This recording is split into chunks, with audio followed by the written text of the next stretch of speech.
Hi, Cassidy. Hi. Hi. You were born in 1981. Yes. What was the first album that you bought yourself? What was the first album someone bought for me or that I bought myself? Bought for you. My first record, Yeah. my first piece of vinyl was the soundtrack to Breakin, which was a early 80s hip-hop dance movie that depicted a very Hollywood interpretation of Los Angeles breakdance and hip-hop culture. It was viewed at the time as being very corny, but became a real classic amongst hip-hop aficionados. And at the time, I was 3, 4, 5 years old when this movie was out, and the movie was very bright, very colorful, very animated. And for a young kid, it really was a fun first exposure into hip-hop. And my grandmother bought me the soundtrack on vinyl, and I still have that. I still have that record today. Did you ask her to buy it, or did she just buy it for you because she saw you liked it? I don't remember, but I do remember my grandmother videotaping the movie Breakin when it was being shown on I believe it was HBO, and I would watch this video every day after school, and I became obsessed with it, and it really was kind of my entryway into hip-hop culture. And from there, I went on to idolize Run DMC and Jam Master Jay. And from there, I went on to idolize the forefathers of hip-hop culture, Grandmaster Flash, Kool Herc, and Africa Bambaataa. And, well, the actual first album that you bought yourself? You know, I don't remember that, but I remember another first. I asked my parents for 2 turntables and a mixer for my 10th birthday. And the first record that they gave me with my turntables was Nice and Smooth, Sometimes I Rhyme Slow.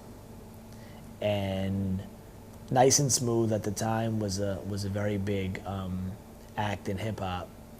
And half of Nice and Smooth, Greg Nice, later became a very good friend of mine.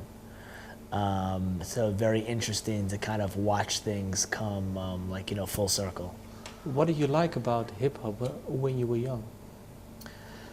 I don't think you can really pinpoint what it is about an art form or piece of art that that really captures you.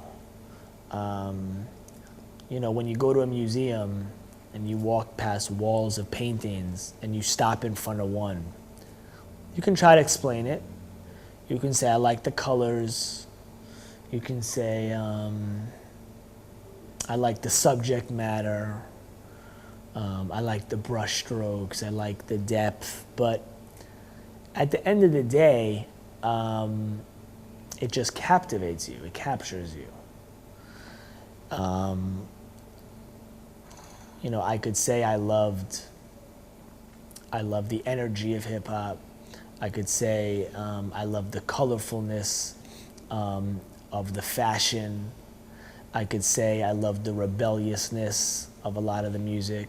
I could say I love the rhythm and how it makes your body move and how it makes your body dance. But at the end of the day, I actually don't even like to describe art. There was just simply something that captivated me and inspired me to want to take part and ask my parents for turntables, and then become a DJ at age 10. Did you have someone in mind when you asked your parents for turntables? Did you have someone in mind that you admired back then, or? Yeah, well, as I mentioned before, I looked up to Kool Herc, Africa Bambaataa, and Grandmaster Flash, the forefathers of hip-hop. And as a hip-hop kid, I was very closed-minded.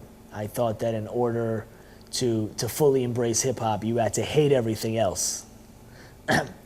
But because I looked up to these three guys, I was able to completely open my mind, because I thought in order to be like my heroes, I had to play like my heroes.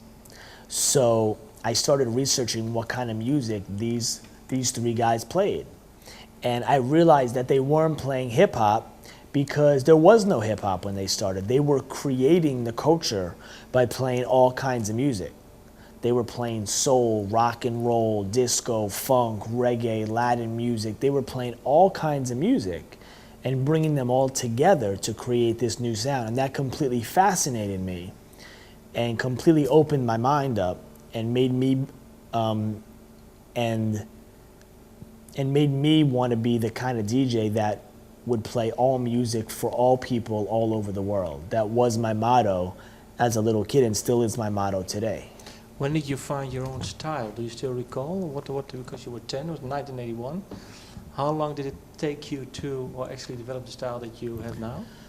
Well, I think my style developed right at that point when I came up with the philosophy to play all music for all people all over the world. That was the beginning of my style. I became known for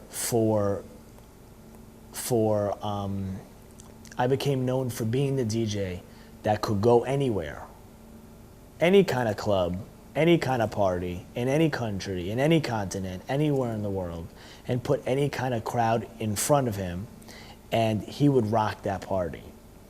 And that was my style. And throughout my journey, whether I was playing in America, in Europe, in Asia, in Africa, in Australia, whether I was playing for big celebrities like P. Diddy or Jay-Z or Beyonce or Jennifer Lopez or Oprah Winfrey or the President of the United States, or just your average guy at a hip-hop club in New York, or your average guy at a house music club in the south of France. It didn't matter where I was, but I saw one thing. I saw that the soul music of the late 1970s and early 1980s, I saw that music move everyone. And I began to view that music and the classic records of that era as the greatest and most universal dance music of all time. What albums and what songs are we talking about then? We're talking about Michael Jackson, Rock With You and Don't Stop Till You Get Enough. We're talking about Earth, Wind and Fire, September and Let's Groove. We're talking about Chic, La Freak, I Want Your Love and Good Times. We're talking about Diana Ross, I'm Coming At and Upside Down. We're talking about Luther Vandross, Never Too Much. We're talking about Chaka Khan, I Know You, I Live You and Ain't Nobody. We're talking about Shalimar, Second Time Around, A Night to Remember. We're talking about George Benson, Give Me the Night and Love Times Love. We're talking about Brothers Johnson, Stomp. We're talking about Frankie Beverly, Before I Let Go. What do these albums and these songs have in common? Well, they have two main things in common. One is that they were all created between the years of 1978 and 1982. A 5-year time span that I like to call the 5 years of the greatest dance music ever recorded. They have one more thing in common, and that's the musicians who played on the songs. When I began working on my debut album, Paradise Royale, 4 years ago, I set out on a mission to bring the sound of these songs, the feeling of these songs, the spirit and the energy of these songs back to young people today.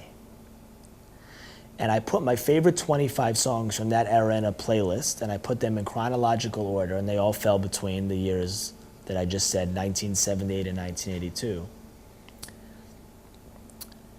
And then I made a list of all the musicians who played on every one of the songs. Drummer, percussionist, guitar player, bass player, horn player, so on and so forth. And what I found was the same names repeating over and over. Is there one guy or girl who played on the most songs? Can you?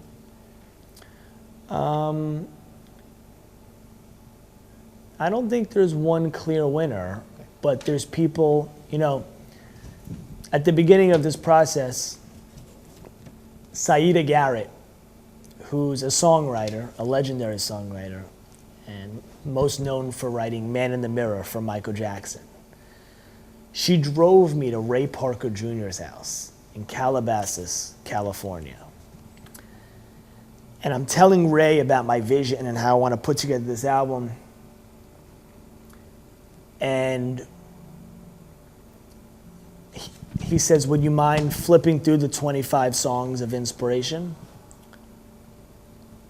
And I flipped through and he says, I played on 12 of them. But a lot of the musicians that I recruited for the album played on many of those songs. So I went through that list of musicians and said, I need to go to the source. I need to recruit those men and women because they're the secret sauce. They're the special ingredient that makes these songs so special. Just like the Motown sound of the end of the 50s and the early 60s. Yes, Motown had an in-house band that was responsible for their sound into the 60s.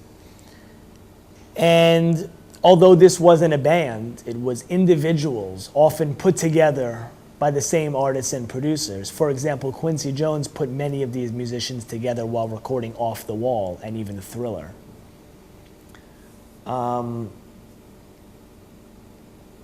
These were the men and women who were behind the music. They were the architects of the sound. So in creating my album, I recruited 22 of those musicians, 22 of the most legendary musicians of the late 1970s and early 1980s in one room for the first time in over 30 years to capture their definitive sound with no samples, no covers, no interpolations, no machines. What did they tell you when you asked them to do this project? Well, I could tell you 22 stories, but each one was inspired that a young producer, a young DJ, was on a mission to reignite their sound and bring it to light to a new generation of young people.